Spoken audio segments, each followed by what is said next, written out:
Seja muito bem-vindo a mais um episódio desse canal. Eu sou o Sobrevivente e você conhece a Suzanne von Richthofen? Eu imagino que sim, já que você clicou imediatamente nesse vídeo. Mas caso você não saiba exatamente quem ela é, vai uma contextualização bem rápida sobre ela. A Suzanne von Richthofen é aquela mina que em 2002 ajudou a desviver os próprios pais enquanto eles dormiam. O caso explodiu porque ela era de família rica, estudava direito e parecia certinha. Ela convenceu o namorado e o cunhado a usar barras de ferro nos pais dela para fazer eles quitarem do server. Depois tentou simular que tinha sido um assalto e o caso em si foi brutal. Essa é a cachorra com fã-clube. Suzanne ainda pegou os sacos de lixo para usar de máscara. Os criminosos ainda introduziram uma toalha molhada na boca de Marisia e cobriram o rosto de Manfred com outra toalha. E tá aqui mais detalhes do caso, você pode apertar pause caso você queira ler de forma mais completa. E tá aqui, claro, de forma censurada, imagens dos pais dela, do que aconteceu com eles. A investigação desmontou toda essa narrativa dela rapidamente. Ela foi julgada, condenada em 2006 e pegou mais de 39 anos de prisão. Só que como a justiça no Brasil não é lá essas coisas, ela tá em liberdade atualmente. O nome dela voltou pra mídia depois de uma nova série do Prime Video, lançada recentemente, chamada Tremembé. Depois da série, a Suzanne reativou um perfil no Instagram da sua marca de artesanato, chamado Su Entre Linhas. Nome bem delicado, né? O perfil da loja já ultrapassou 144 mil seguidores após essa reativação. Ela mesma afirmou que está cuidando de cada atendimento. Disse, inclusive, que estava grata pelo aumento das vendas. Reportagem aqui do Metrópolis. Gratidão, diz Suzanne von Richthofen sobre alta nas vendas após série. Conta da empresa de Suzanne von Richthofen ganhou novos seguidores poucos dias depois após a estreia da série Tremembé, no dia 31/10. Ou seja, é um negócio artesanal ligado diretamente a ela. A gente consegue visualizar, inclusive aqui, o perfil no Instagram. Olha só, para você ter noção, eu fiz esse mapa mental ontem à tarde. E nesse mapa mental eu disse que o perfil da loja já tinha ultrapassado 144 mil seguidores. Eu gravo os vídeos pela manhã, assim que eu acordo. Então atualmente são 6h15, 6h10 da manhã. Então em menos de 24 horas, o perfil dela já está com 146 mil seguidores. E aumentando. A gente vê aqui, por exemplo, produtos feitos à mão, Angatuba, São Paulo, Bragança Paulista, São Paulo. Entregas em todo... Era para ser o Brasil ou era para ser o mundo aqui? Instagram monitorado por Josiele. E a gente vai ver as artes aqui, o artesanato da Suzanne. São esses chinelos aqui, estilizados com joias e tal. Deu para ver depois no perfil dela que uma mensagem diferente foi inserida. Essa mensagem de que o monitoramento é feito por outra pessoa. O mais engraçado, por exemplo, é que ela não liberou os comentários, Provavelmente por conta das piadinhas que iam fazer em relação a isso. Por conta de todo esse caso, muitos brasileiros estão tendo reações mistas, e é justamente por isso que eu trouxe esse vídeo até você. Calma que a gente não virou uma Choquei das Trevas. Mas existe toda uma dúvida, toda uma divisão de pensamento. Uns dizendo que ela já cumpriu a pena e merece recomeçar a vida, e outras pessoas dizendo que o Brasil exalta bandido e que não faz sentido ela chamar tanta atenção aqui, virando praticamente uma influenciadora. Vivemos em um país em que Suzanne von Richthofen ganhou uma série e está sendo tratada como socialite ao invés de criminosa. Enquanto a moça que salvou inúmeras crianças de um ataque na escola, ninguém fez série e nem lembra da querida. E no final, a Suzanne ficou rica e conhecida por causa desse povo que tem o cérebro comido. A gente vai falar sobre isso. Antes, por favor, comenta um oi sobrevivente para me ajudar com o engajamento do vídeo. E se você fizer isso, eu vou curtir o seu comentário. Sobrevivente, qual o problema da Suzanne estar seguindo a vida depois da liberdade, cara? Ela pagou pelo erro dela, ela tá fazendo algo honesto, que ela tá fazendo as sandalinhas lá com bijuteria. Cara, qual o problema dela seguir a vida dessa forma, cara? Ela não tá fazendo nada de errado. Inicialmente, cara, pra ser bem sincero, eu não vejo problema nenhum, de verdade. Ela cometeu um erro, embora não dá pra chamar de um erro, é uma atrocidade, mas enfim. Pagou por esse erro e pagou usando as regras do próprio jogo, que foi a progressão de pena, e agora ela tá trabalhando. Olhando por essa ótica, realmente não tem problema nenhum, e que bom que ela esteja trabalhando. Porém, isso também mostra pra gente o quanto no Brasil a gente valoriza a criminalidade e figuras criminosas também. Essa reportagem aqui da BBC News, por exemplo, não basta ter fuzil, é preciso postar. como a ostentação do crime no Instagram e TikTok influencia a ida de jovens para o tráfico. A gente faz isso, a gente banaliza e muitas vezes valoriza figuras criminosas ao ponto de tornar elas verdadeiros personagens da mídia. Por exemplo, a Suzane apareceu em livros, como o livro Suzane, Assassina e Manipuladora, do Ulysses Campbell. Ela apareceu também em filmes, 2 filmes de 2021, por exemplo, A Menina que Desviveu os Pais e O Menino que Desviveu Meus Pais. É quase um filme com DLC. Você assiste um e pode comprar a expansão para assistir o outro. Teve também um terceiro filme em 2023, a continuação deles, que é A Menina que Desviveu os Pais, A Confissão. E também teve a série Tremembé. Sobrevivente, mas isso não é exclusivo do Brasil, cara. Não é. Eu lembro que nos Estados Unidos os caras também valorizam muito, pô, os seus bandidos e tal. Você tá tentando jogar essa conta pro Brasil, mas o mundo é assim. E é verdade, cara. Tem casos internacionais bem conhecidos, como a série do Jeffrey Dahmer. No final das contas, o ser humano se aproxima de figuras assim. Existe toda uma mística e curiosidade a respeito. Tanto é que o nicho de true crime é bem reconhecido, até mesmo aqui no Brasil. Muito claro pelas mulheres. O público feminino, de alguma forma, se atrai muito por relatos assim. E isso é um fato. Tem uma reportagem também do Metrópolis. Mulheres são produtoras e maiores consumidoras de true crime no Brasil. Desejo de compreender as motivações de um criminoso para evitar ser vítima pode motivar interesse feminino pela temática. Pô, sobrevivente, mas você tem que confessar que as pessoas assim chamam a atenção, né, cara? Dá pra culpar? Eu também queria saber, cara, como é que pensa o Jeffrey Dahmer. Eu também queria saber como é que pensa o goleiro Bruno. Eu também queria saber como é que pensa aquela mulher lá que fez o negócio com o Yoki. E é verdade, eu concordo com você. E sabe por que isso acontece? É por puro gatilho psicológico. Quando alguém comete algo terrível, o primeiro gatilho que dispara é uma espécie de gatilho de ameaça no seu cérebro. O nosso sistema nervoso foi moldado para prestar atenção em risco, principalmente ativando o nosso sistema límbico. E histórias assim, histórias de criminosos, ativam o nosso modo de vigilância. E mesmo distante, o cérebro reage como se estivesse analisando uma espécie de predador. Esse alerta primal que a gente acaba sentindo vendo conteúdos assim, gera um foco interessante, acelera o nosso pensamento e prende a nossa atenção. Por isso é tão difícil ignorar esses casos. Outra peça importante também é o efeito da violação de expectativa. O nosso cérebro ele gosta de padrões, porque isso dá segurança para ele. É só você pensar na pareidolia, por exemplo, que é esse efeito em que a gente acaba vendo rostos em objetos, né? Como aqui na montanha, numa folha, na nuvem aqui, ó, parece uma imagem de perfil, né, de um homem, por exemplo. A gente tem isso aqui, acho que uma cratera na lua, as tomadas e pimentões aqui assustados. Vem justamente dessa habilidade do nosso cérebro detectar os padrões. E quando uma pessoa considerada normal faz algo cruel, a mente entra em curto, porque a nossa previsão falhou. No caso da Suzane, por exemplo, foi uma surpresa na época, justamente por ninguém esperar isso dela. Isso aqui, essa imagem é no funeral dos pais dela. Olha só a cara de menina triste que teve a vida dos pais ceifada, sendo que foi ela que planejou isso. É claro que esse efeito nem sempre é algo negativo. Por exemplo, em piadas, a nossa previsão também falha. O nosso cérebro também quebra a expectativa e isso gera algo positivo. No caso de situações assim, de casos assim criminosos, gera uma curiosidade. A ideia, no final das contas, é que a Suzane era perfeitinha demais para tudo isso acontecer. E agora eu quero te mostrar uma entrevista antiga da Suzane e eu quero que você repare em como ela tenta passar o ar de inocência o tempo inteiro, mesmo já tendo sido condenada por isso. A jovem tem contado com a proteção deste homem, Denivaldo Barney, amigo da família Richthofen. Ela um grande amigo da família, né? Permaneceu amigo mesmo depois do que aconteceu com os pais dela. Começa a entrevista.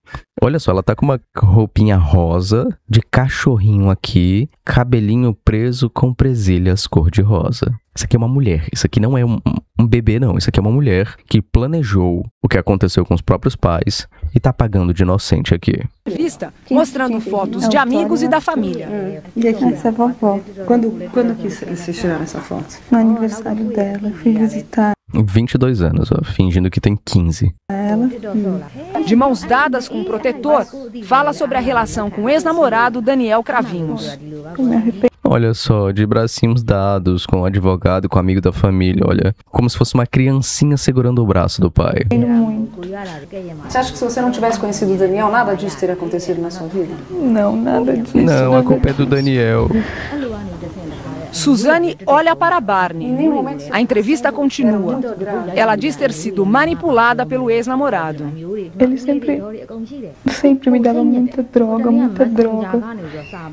Ele sempre me mandava usar muita droga e eu cada vez era mais e mais. Detalhe, tem alguém em outro idioma falando no fundo do vídeo mesmo. Eu não sei se o editor vai conseguir cortar isso. Se ele não conseguir cortar, é porque o cara não faz mágica, né?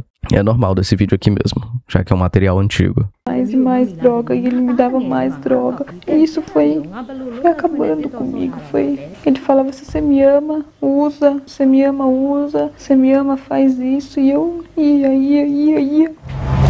Eu tô vendo o seu coração de manteiga derreter, tá? Lembrando que essa guria aqui é uma sociopata.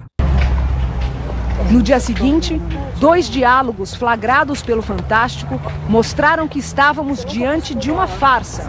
Você vai ver agora como ela foi montada. Logo no começo da gravação, a câmera registra uma conversa ao pé de ouvido entre Barney e Suzane. O microfone que já... Olha, cara, olha a roupinha, velho, de animal também, ó. Tenta muito passar a imagem de que era uma criança. Estava ligado, capta o diálogo. Ele orienta Suzane a chorar na entrevista. Fala, dá um beijo, fala. Não vou conseguir. Você tá feliz? Então você tá feliz. Tá feliz? Acabou. Eu não sei quem é mais psicopata dos dois aí. Pode? Pode. Sei como que ele tá. E aí, menina? Tudo bem? Uma nova evidência da farsa. Como é que tem gente que tem coragem de abraçar ela ainda? Nossa equipe aguarda a Suzane do lado de fora da casa. O microfone, que continua ligado, capta agora uma voz que orienta a jovem sobre o que falar do ex-namorado Daniel Cravinhos e como se comportar diante da câmera. Acabou, mais nada. Começa a chorar e fala, não quero falar mais. O que ele mandava, ele mandava sempre dizendo, se eu amasse, era pra fazer. E eu, pelo amor de Deus, não quero mais tocar nesse assunto que me faz muito mal. Chega. O Fantástico consultou um perito criminal para identificar quem está falando. A voz seria do advogado Mário Sérgio de Oliveira, que você vê abraçado a Suzane, à direita na tela. Mário Sérgio estava na casa durante o segundo encontro. Logo depois, Suzane pede para encerrar de vez a entrevista. Eu não quero, por favor. Nossa, ontem eu fiquei super ruim, foi super. Eu passei muito mal de noite. Por favor. Você tem vontade de falar do que aconteceu de novo? Toda vez que eu falo isso, nossa, dói muito em mim. Dói muito lembrar da minha mãe, lembrar do meu pai e ter que estar falando, ter que estar lembrando. Bom, mas quando foi o crime? Ela tinha 18, não era? Essa entrevista com 22, ela ainda não tinha sido presa? Aí outro comentário é que ela foi presa em 2002, mas o julgamento e a condenação foi em 2006, em que ela pegou 39 anos de prisão. Esse homem só ajudou a Suzane porque está interessado nela. E ela nunca olha pra frente quando está falando. Então ela sempre passou esse ar de inocente, de menininha, de vítima. E justamente o susto foi ela ter feito o que fez com os próprios pais. Esse choque cognitivo que a gente tem cria a necessidade de entender o que aconteceu. É por isso que esse caso chamou tanta atenção na mídia e até hoje ela virou praticamente um símbolo da cultura pop. Existe também algo chamado curiosidade mórbida, que o termo não é só uma figura de linguagem, mas é o fato da gente estar naturalmente inclinado a ter interesse em coisas ameaçadoras, e é por isso que você vive tendo vontade de voltar com a sua ex. Eu tô brincando, desculpa, o assunto tá meio sério, eu achei que tava pesado demais o vídeo.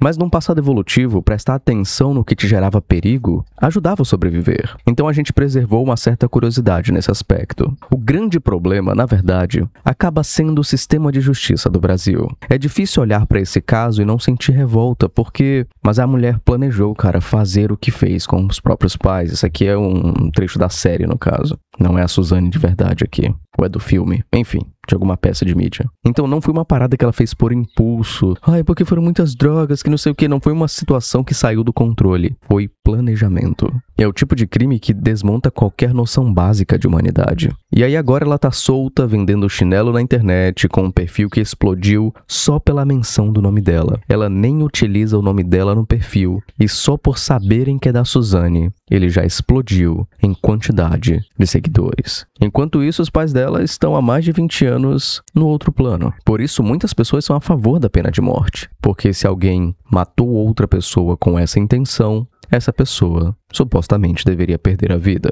No Brasil, a pena máxima é de 30 anos. E claro, a Suzane pegou 39 anos, por exemplo. Mas a pessoa pode ficar no máximo 30 anos presa. Mesmo assim, quase ninguém cumpre tudo em regime fechado. Tem progressão de pena, tem saidinha, tem benefício, porque a lei foi feita mais para inserir do que para punir. E você pode pensar, sobrevivente, isso tá certo, cara. A prisão deveria ressocializar as pessoas. Eu sei, só que na teoria isso é muito bonito. Na prática, em casos como esse, soa mais como uma piada. A justiça olha só pro tempo e pro bom comportamento, mas não olha pro impacto moral do crime. E o problema também acaba sendo a sociedade de forma geral. É justamente por esse motivo, por esse tópico aqui, que eu trouxe esse vídeo até você. Pensa em quantas pessoas aqui no Brasil não hipervalorizam criminosos ou elementos do crime. Você pode ver que o crime aqui no Brasil é uma cultura. Tem vestes específicas, tem roupas específicas, tem elementos específicos, tem adereços específicos. Só você pensar, por exemplo, no Oruan, que não foi condenado, mas que é vinculado ao crime organizado. Cara, tem a tropinha dos mini Oruan. Tem uma galera que adora fazer, não é cosplay, mas adora ser sósia dele. E são crianças. Outro mini Oruan aqui. E olha só o que a criança tá fazendo com as mãos, cara.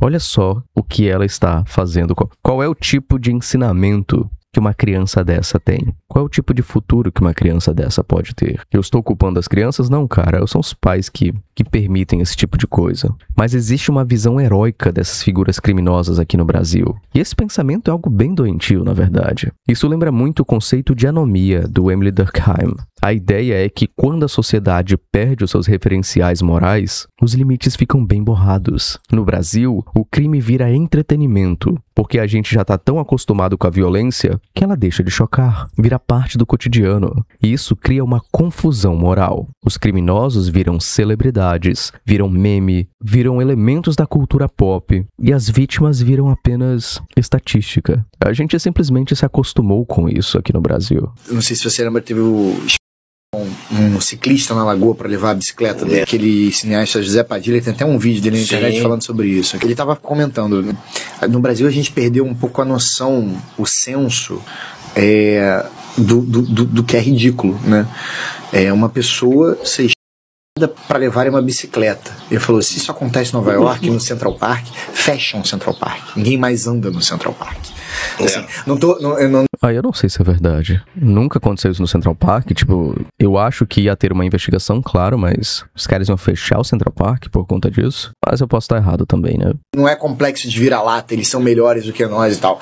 Mas, justamente, a gente vive de forma tão combalida aqui, e a violência já faz um pouco parte desse cenário.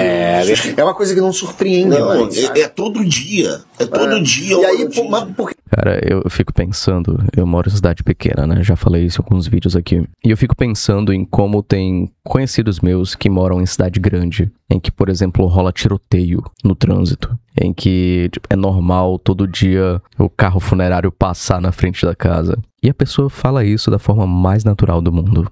Foi um cara ali que no assalto reagiu e aí, infelizmente, aconteceu isso. E a pessoa fala, naturalmente, a gente se acostumou com isso. A gente se acostumou com a violência aqui no Brasil. Se acostumou ao ponto de tornar essas figuras criminosas, muitas vezes como heróis, como memes. Outro conceito interessante que explica isso é a sociedade do espetáculo do Guy Debord. Essa sociedade do espetáculo é uma lógica em que tudo vira show. Se tem mídia, vira produto. Se tem produto, vira persona. Se vira persona, vira influência. E dane-se o que a pessoa fez no passado. O crime ganha valor porque atrai o olhar do outro. E o olhar do outro vira dinheiro. E esse vídeo mesmo é uma certa dose de hipocrisia também, porque eu estou criticando o fato da gente dar atenção para essas figuras criminosas, dando atenção para essas figuras criminosas e ganhando dinheiro com isso, afinal. No final das contas, cara, a Suzane não tá errada. Ela tá trabalhando, pô. Pagou o que ela fez, embora você possa considerar pouco, eu acho pouco. Dos 40 anos que ela deveria ter ficado presa, ela ficou 20. E mesmo se ela ficasse os 40 anos atrás das grades, isso compensa a vida dos próprios pais?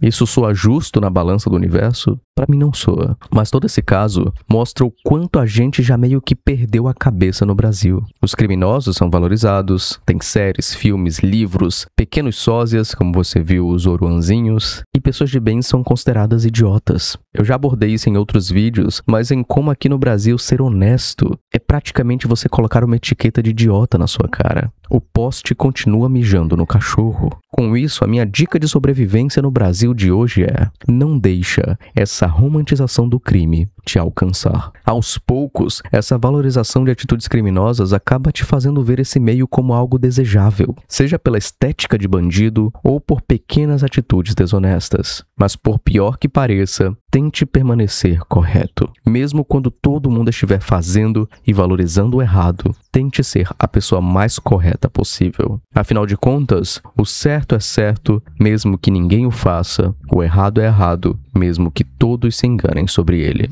Essa frase é do J.K. Chesterton, e eu acho que é uma reflexão que finaliza bem esse vídeo. Por favor, compartilhe esse conteúdo com seu amigo que não suporta mais essa inversão de valores. Caso temas de vídeos assim soem pesado para você, eu tenho uma boa notícia, eu tenho um canal de humor. E é um canal de humor bem duvidoso. Basicamente, no último vídeo eu falei sobre sedutores enganando idosas no TikTok. Então, assim, pode ser um conteúdo que te faça sorrir depois de toda a depressão desse canal aqui. Recomendo que você passe para dar uma olhada lá. Eu quero agradecer também o pessoal que ajuda pagando o meu salário. Então, muito obrigado, Jonathan Rodrigues. Obrigado também aos Anatas. Quero agradecer ao Eduardo, ao Nelsoft, ao Bilionário. Agradecer também ao Uncle Luke, ao Grove Lake, agradecer também ao AM Chris, ao Save Corrompido, ao Gleidson Tassiano, agradecer aqui ao Marcos Vinícius, muito obrigado Marcos, e agradecer também a cada um dos membros desse canal, membros que têm acesso a conteúdos exclusivos, acesso aos mapas mentais, acesso a vídeos antecipados, acesso à nossa comunidade no Telegram, acesso ao nosso curso Prêmio de Sobrevivência no Brasil. São 3 planos disponíveis, você escolhe o que você quer, e se você não pode ou não quer se tornar um membro, o seu engajamento significa tudo pra mim, então muito obrigado pelos comentários, pelas curtidas, pelo hypar. Tem outro vídeo aqui que você pode assistir também na sua tela. Clica nele. Eu tenho certeza que vai ser interessante e que vai ser um vídeo divertido pra você também. É isso. Um forte abraço. Eu espero que essa reflexão sobre a valorização da criminalização... É isso. Eu espero que essa reflexão sobre a valorização da criminalidade tenha te feito pensar um pouquinho. E a gente se vê no próximo conteúdo.